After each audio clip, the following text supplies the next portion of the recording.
বন্ধুরা, এটি একটি গুরুত্বপূর্ণ ভিডিও।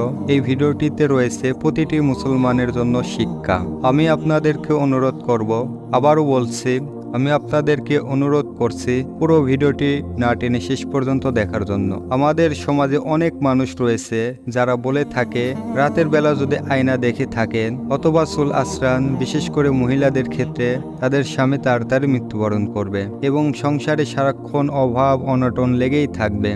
আসলে সত্যিই কি রাতের বেলা যদি আয়না দেখে থাকেন অথবা চুল আঁচড়ান, বিশেষ করে মহিলাদের ক্ষেত্রে তাদের স্বামী তাড়াতাড়ি মৃত্যুবরণ করবে কি? এ বিষয়ে ইসলাম কি বলে থাকে? বিস্তারিত জানলে ভিডিওটি শেষ পর্যন্ত দেখুন। এই ভিডিওটি শেষ পর্যন্ত দেখলে প্রতিটি মুসলমান নতুন কিছু শিক্ষা গ্রহণ করতে পারবে। আসুন আমরা কোরআন এবং সুন্নাহ দিয়ে এই দুটি ব্যাপার আজ বিশ্লেষণ করব ইনশাআল্লাহ। প্রিয় দর্শক, রাতে চুল আঁচড়ানো বা আয়না দেখা নিয়ে হাদিস শরীফে রয়েছে, আমাদের প্রিয় নবী হযরত মুহাম্মদ সাল্লাল্লাহু আলাইহি ওয়াসাল্লাম বলেছেন, তোমরা যখন রাতের বেলা আয়না দেখবে অথবা যে কোনো সময় তোমরা যখন আয়নার সামনে যাবে তখন তোমরা অবশ্যই এই দোয়াটি পড়বে। দোয়াটি হচ্ছে আল্লাহুম্মা আহসানতা খলকি ফা আহসিন খুলকি সুবহানাল্লাহ। এর বাংলা অনুবাদ হচ্ছে, হে আল্লাহ, আপনি আমার চেহারাকে সুন্দর করে দিন। রাতে আয়না দেখা বা বাথরুমে প্রবেশ করার ক্ষেত্রে আমাদের সমাজে যে রিউমারগুলো ছড়িয়ে পড়েছে এর পিছনে অনেকগুলো বিষয় দায়ী রয়েছে। পূর্বকাল সময়ে সচরাচর রাত্রের সময়ে যেখানে সেখানে বাতি ছিল না, কারণ তখন ইলেকট্রিসিটি বা বিদ্যুৎ ছিল না। কিন্তু আমাদের মাথায় রাখতে হবে যে যেখানে বাতির উজ্জ্বলতা থাকে সেখানে দুষ্টু শয়তানের আশুবাচ্চা বা আশ্রয় খুব একটা কার্যকর হয় না। কেননা দিনের বেলা যেমন শয়তান মানুষের উপর খুব একটা কার্যকর হয় না, যেটা রাতে খুব ভালোভাবে পারে।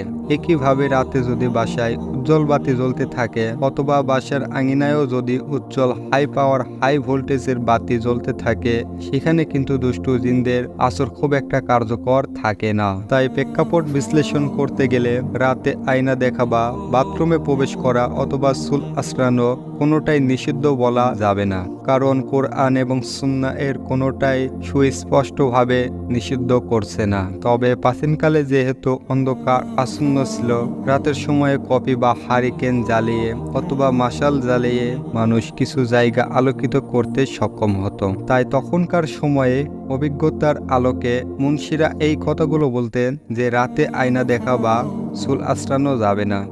ইসরাও রাসূল সাল্লাল্লাহু আলাইহি ওয়াসাল্লাম সব সময় আয়নায় একটা পর্দা দিয়ে রাখতে বলছিলেন। তাই এরকম কোনো রিউমারের উপরে আমল করা আশঙ্কিত হওয়ার কোনো কারণ নেই। তাই আমাদের সবসময় যে কাজটি করতে হবে তা হলো, আল্লাহ রাব্বুল আলামিন পবিত্র কোরআনে বলছেন, তোমরা যা জানো না আলেম ওলামার কাছ থেকে তা জেনে নাও। প্রাচীন প্রেক্ষাপটে আলোকে অনেক সময় অনেক মুন্সিরা গুণিজনেরা অনেক প্রবাদ বাক্য সমাজে ছড়িয়েছেন, যা বর্তমান জ্ঞান বিজ্ঞানের যুগে পরিবেশ পরিস্থিতি পরিবর্তনের আলোকে এখন আর কার্যকর নেই।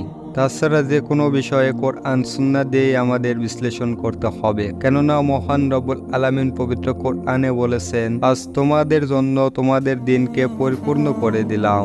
আর যেদিন আল্লাহর তরফ থেকে পরিপূর্ণ করা হয়েছে তার মধ্যে কোনো সংকট বা কোনো বিষয়ে কমতি রয়েছে এমনটা ভাবলে তো ঈমান থাকবেই না। আল্লাহ রব্বুল আলামিন সর্বক্ষেত্রে আমাদের ইসলামমুখী হওয়ার তৌফিক দান করুন, কোরআন সুন্নাহ অনুযায়ী জীবনযাপন করার তৌফিক দান করুন। তাই রাতের বেলা আমরা নিজের চেহারা দেখতে পারবো, চুলও আঁচড়াতে পারবো, কোনো সমস্যা নেই।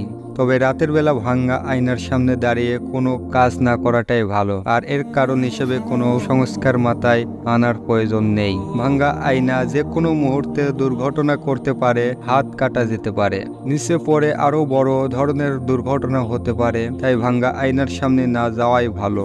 আর চুল আঁচড়ানোর ব্যাপারে যদি বলতে হয়, রাসূল পাক সাল্লাল্লাহু আলাইহি ওয়াসাল্লাম প্রতিদিন 2-3 বার করে চুল আঁচড়াতেন।